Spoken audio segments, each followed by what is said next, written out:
Abdamura, Aramizayu, Varikigura, Dachel Kasi, Sabalafara, Anapura Karatidole, Inakaya Tuturale, Itikapisi, Abdamura,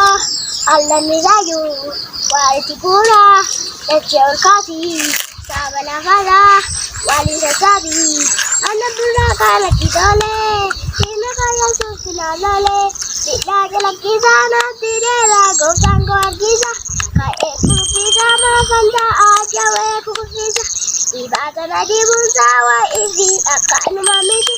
nama ula gorawa kayong gora magadibiti nama ula gorawa kayong gora magadibiti tidak jalan kisah nanti dera gosang gorgisa jare kupisa mafanta aja we kupisa ibada nadi bunsawa isi akan mamiti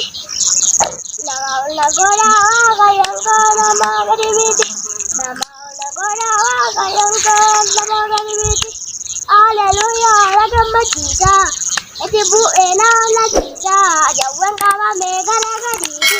ilmu kayo beliti Haleluya ragam kita eti bu ena la kita jawan kawa mega gaditi ilmu kayo beliti Haleluya ragam kita eti bu ena la kita kawa mega gaditi ilmu kayo beliti nama mula tati mamsa ko rajuba adu karau galgali ko iba adu karau galgali ko iba nama mula tati mamsa ko rajuba adu karau galgali ko iba ari tata se magala lafu wangala nagani kape banabe ari tata se magala lafu se magala lafu Wangira nagani kape banawe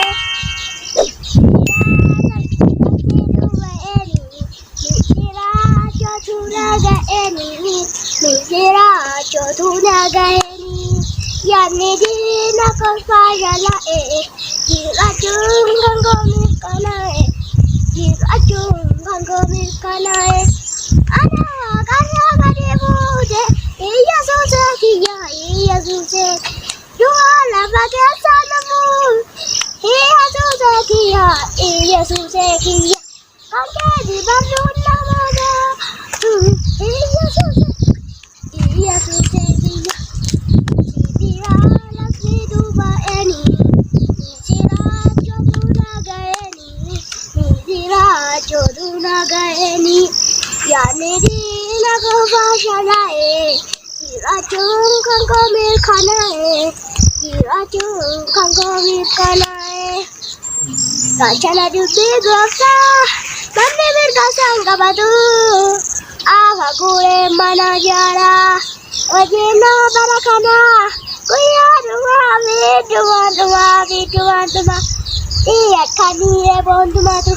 Marka meduru bishala Pemamalala malama Abdi lalaba Lalaba mal kamiti arangama lakaba Abdi lalaba Bitjere mahalluku khoraba Abdi lalaba mal kamiti arangama lakaba Abdi lalaba Bitjere mahalluku